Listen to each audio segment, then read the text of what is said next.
usia kita itu sangat terbatas, tetapi bagaimana ide dan gagasan itu bisa untuk kita sampaikan lebih panjang dibandingkan dengan usia penulisnya sendiri. Dan bagaimana Rasulullah betul-betul membentuk kepemimpinan para sahabat. Tapi ini bagian dari awalan. Kenapa ini perlu untuk dilakukan? Karena rupa-rupanya kita berhimpun dengan anak-anak muda, dan hampir sebagian besar anak-anak muda ini memiliki kapasitas. Jadi mereka memiliki potensi yang bermacam-macam. Dan sebenarnya di komunitas anak-anak muda ini semua potensi-potensi itu harus kita munculkan, tapi bingkainya sama, yaitu dakwah dan tarbiyah. Bagaimana menyampaikan kebaikan sekaligus membentuk orang, itu betul-betul menjadi spirit dari aktivitas kita sehari-hari. Nah, lalu sebetulnya jalan yang ditempuh oleh Rasulullah SAW ini adalah jalan yang seperti apa? Nah, itu dijelaskan kan di dalam Al-Quran oleh Allah Subhanahu Wa Taala. Qul hadhi sabili ad'u ilallahi ala basiratin ana wa manittaba'ani. Ya kan? Katakan wahai Muhammad, inilah jalanku. Ya kan? Jalan yang seperti apa? Ad'u ilallah. Jadi jalan Rasulullah SAW itu adalah jalan dakwah. Ana wa manittaba'ani. Aku dan orang-orang yang bersamaku. Jadi Rasulullah SAW dan para sahabat, orang-orang yang beriman, orang-orang soleh, pastilah mereka menapaki jalan dakwah. Nah, maka kalau kita ingin menapaki jalan Rasulullah SAW dengan tujuan untuk bisa bertemu dengan Rasulullah di penghujung jalan nanti di yaumil akhir, ya maka yang harus kita tapaki ini adalah jalan dakwah dengan semua dinamikanya, dengan semua suka dukanya. Ya harus kita tempuh jalan ini karena tidak ada pilihan bagi kita. Tidak ada pilihan sama sekali bagi kita kecuali kita menapaki jalan dakwah itu. Oleh sebab itu dengan semua persiapan yang kita miliki, ya tentu saja kita mempersiapkan diri untuk menempuhi jalan itu. Nah, inilah yang barangkali banyak kita bicarakan juga di dalam buku ini. Jadi dakwah sebenarnya adalah kebutuhan kita. Betul. Ya. Nah, karena dia menjadi kebutuhan kita, menurut saya anak-anak muda, orang tua, anak-anak kecil harus memiliki orientasi terkait dengan dakwah ini dalam dirinya. Nah, tadi dijelaskan sama Ustaz Deden kalau jangan sampai makna dakwah itu hanya dipersempit sebatas pada mimbar dan panggung saja. Karena menurut saya kita perlu untuk memaknai dakwah itu memperluas medan kebaikan di tengah masyarakat sekaligus mempersempit ruang-ruang keburukan dan kemaksiatan di tengah masyarakat. Kira-kira gitu ya. Dua alasan itu yang saya kira penting untuk kita miliki. Ma'dziratan ila rabbikum, supaya kita punya jawaban di hadapan Allah SWT. Yang kedua, kita ingin memperbaiki masyarakat ini bersama-sama bareng-bareng dengan seluruh kemampuan dan kapasitas yang sudah diberikan oleh Allah SWT. Buku ini menurut saya tidak lahir dari dua orang. Ada banyak orang yang bekerja di dalamnya. Yang ada di atas panggung ditaruh di depan cover. Tetapi sebenarnya di balik cover ini ada banyak orang yang bekerja, yang keseluruhannya tidak bisa diwakili di kata pengantar untuk disebutkan. Ada mereka yang bekerja di desain grafis cover, ada yang menata isi, ada yang bikin ilustrasi, ada yang menuliskannya, ada yang mengkritik dan memberikan masukan. Banyak sekali gitu. Ada yang mencetak. Dari semua ini hanya satu kerja saja, sebuah buku gitu. Sementara kebaikan membutuhkan kerja-kerja yang lainnya. Dan sangat beragam kan orang-orang yang dihadapi oleh Rasulullah SAW itu sangat beragam. Mulai dari orang yang memusuhi, orang yang ragu-ragu, orang yang mudah untuk diajak dalam keimanan seperti Abu Bakar ya, dan sahabat-sahabat lainnya. Dan itu pun ketika Rasulullah SAW sudah memiliki pengikut yang banyak, bukan berarti lalu berhenti dakwah itu, karena rupanya di tengah-tengah masyarakat kaum muslimin juga karakternya berbeda-beda gitu. Nah, jadi kalau kita berbicara tentang para sahabat radhiyallahu anhum itu, ya jangan kita berpikir bahwa semuanya sama karakternya, seperti Abu Bakar semua gitu ya, yang soleh-soleh gitu ya, yang nurut-nurut gitu. Ya kita tidak, barangkali kita belum berbicara tentang sahabat-sahabat lain yang unik gitu, yang disitulah kemudian kesabaran Rasulullah SAW di dalam mendampingi mereka, membimbing mereka, ya, menempa mereka. Kita bisa melihat bagaimana kesungguhan beliau, kesabaran beliau di dalam menemani para sahabat itu sampai para sahabat itu kemudian disebut oleh Allah Subhanahu wa taala sebagai khairu ummah kan, sebagai umat yang terbaik. Nah, saya kira dalam hal ini keteladanan Rasulullah SAW harus menjadi energi kita ya di dalam mengajak orang lain pada jalan Islam ini dengan penuh kesabaran, dengan penuh kesungguhan, dengan penuh ketekunan ya. Apapun situasi yang kita hadapi, termasuk juga situasi pandemi seperti ini, sebetulnya seharusnya tidak menyurutkan tekad kita untuk berdakwah menyeru umat gitu. Karena sebetulnya persoalannya ada pada persoalan ideologis ya. Seorang sahabat namanya Albah bin Zaid. Dia orang miskin, tidak memiliki harta yang banyak. Satu saat Rasulullah SAW menyeru para sahabat untuk bersedekah di dalam rangka membiayai pasukan yang akan diberangkatkan menuju Tabuk. Ya, perlu biaya yang besar. Tapi di sisi lain ada Albah bin Zaid yang melihat dari kejauhan dengan pandangan yang nanar gitu ya. Karena dia tidak bisa memberikan apapun. Ya, dia pulang ke rumah, dia lihat rumahnya tidak ada yang bisa diberikan. Ya. Maka kere sempurna. Itu membuat dia gelisah ya. Dia membuat dia gelisah. Bahkan sampai malam hari dia tidak bisa tidur. Dia berpikir ketika orang lain bisa melakukan amal kebaikan, dia tidak bisa.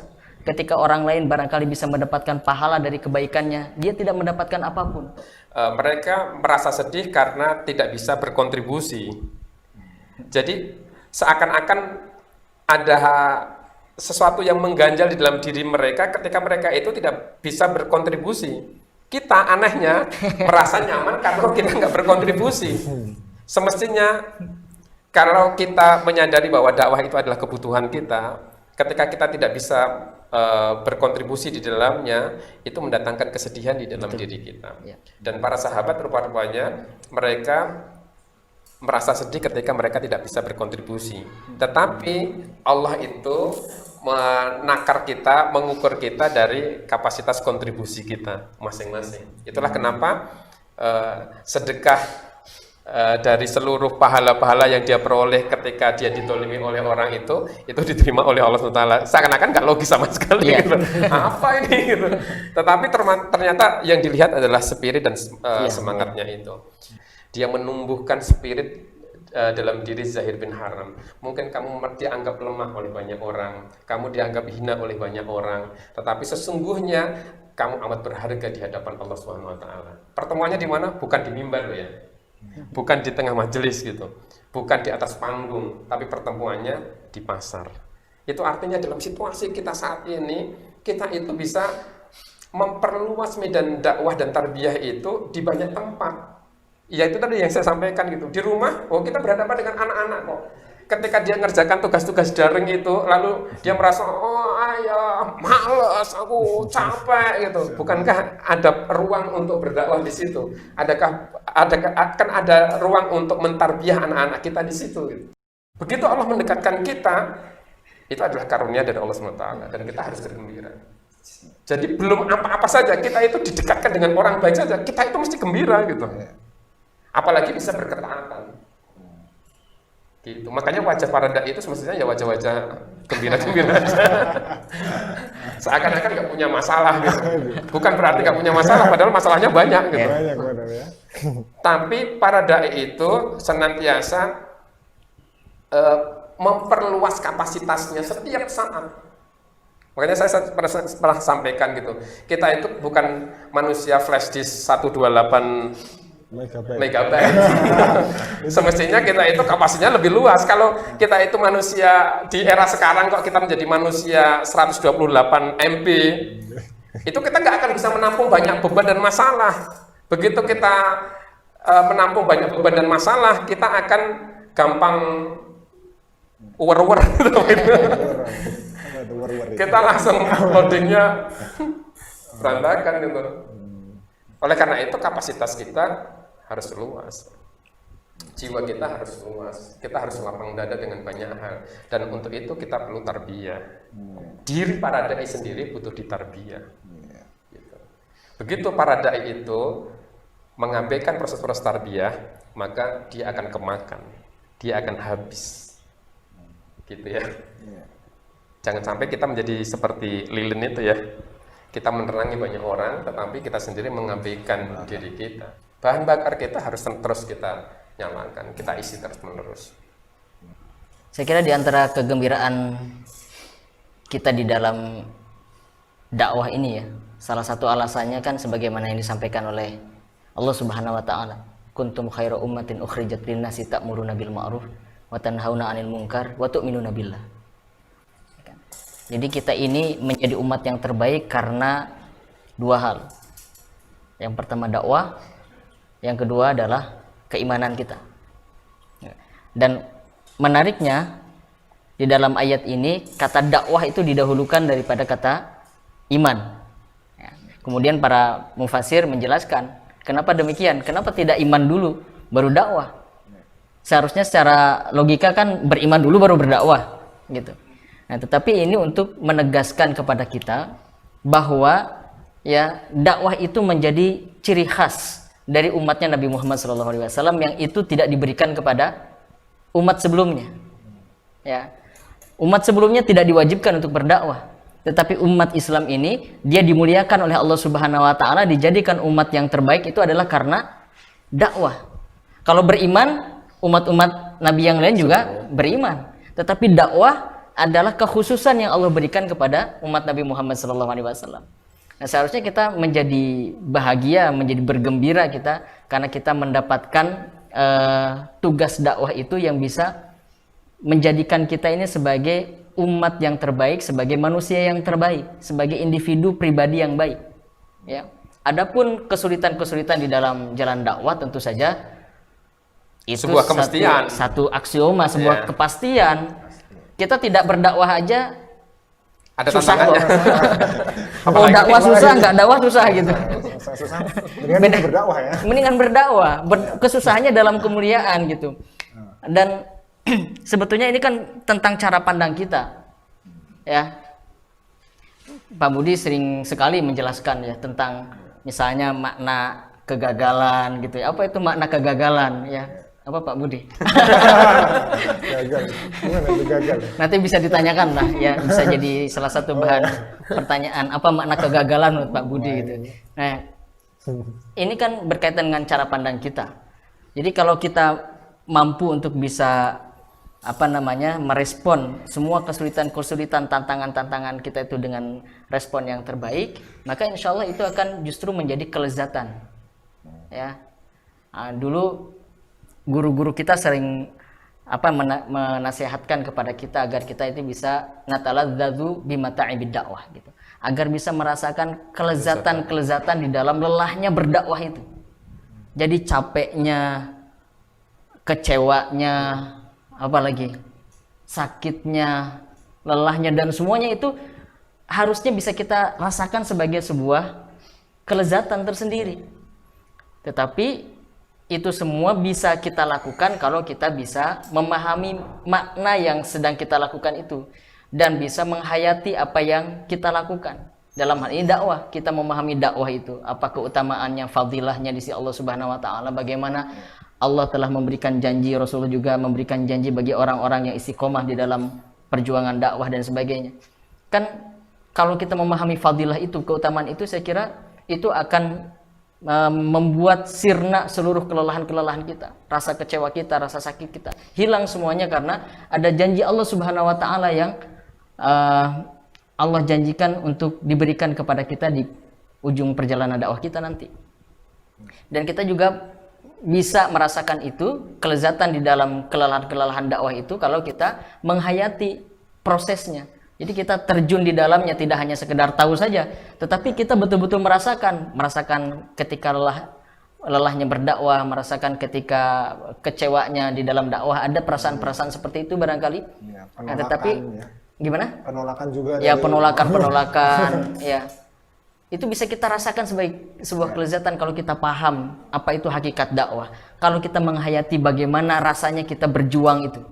Ya kan? Kalau saya umpamakan dalam buku itu seperti kita merasakan kopi, ya. Jadi yang bisa menikmati pahitnya kopi itu adalah orang yang tahu tentang kopi, ya, dan punya pengalaman yang panjang menikmati kopi itu. Nah, Tapi saya termasuk orang yang tidak tahu tentang kopi sebetulnya.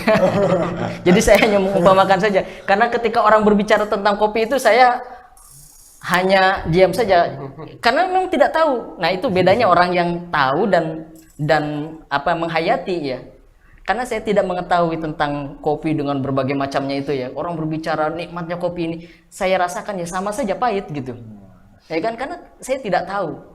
Nah, bagi orang-orang yang tidak memahami dakwah begitu ya, dan tidak mau terjun di dalamnya merasakan begitu, ya akhirnya yang terlihat di dalam dakwah itu semuanya pahit saja gitu.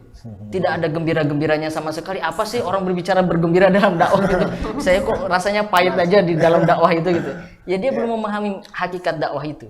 Ya, belum menghayati bagaimana rasanya suka duka dalam perjuangan itu. Justru yang kita rasakan adalah kebahagiaan, kegembiraan ya. Nah, makanya itulah saya kira beberapa hal yang kami sampaikan juga di situ ya. Ya, pengalaman-pengalaman yang sedikit dari apa yang kita rasakan di dalam perjuangan dakwah itu. Kalau kita perlu untuk menikmati kelezatan di dalam dakwah, mungkin bahasa lainnya sekaligus para dai itu jangan sampai minta untuk dilayani di jalan dakwah itu. Betul. Kita jangan menjadi pribadi-pribadi yang manja ketika berada di jalan dakwah. Karena para rasul, para nabi, mereka di jalan dakwah itu tidak bertabur dengan fasilitas. Mereka penuh dengan tantangan, mereka penuh dengan ujian, dan karenanya kita perlu untuk menikmati jalan dakwah itu dengan sebaik-baiknya. Jangan sampai kita sekali lagi minta untuk dilayani. Wong dai kok minta dilayani gitu.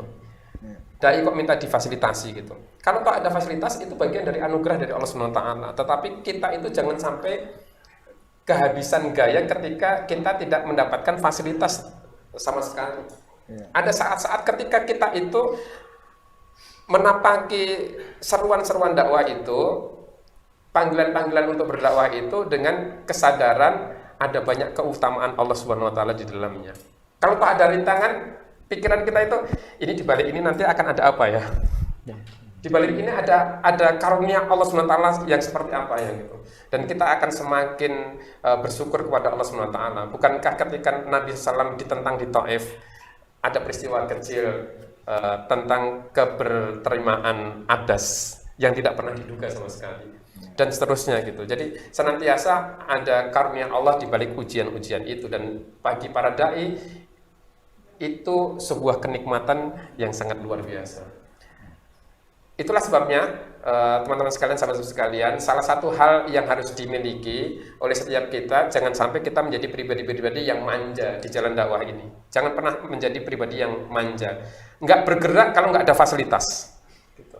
Fasilitas itu anugerah. Gitu.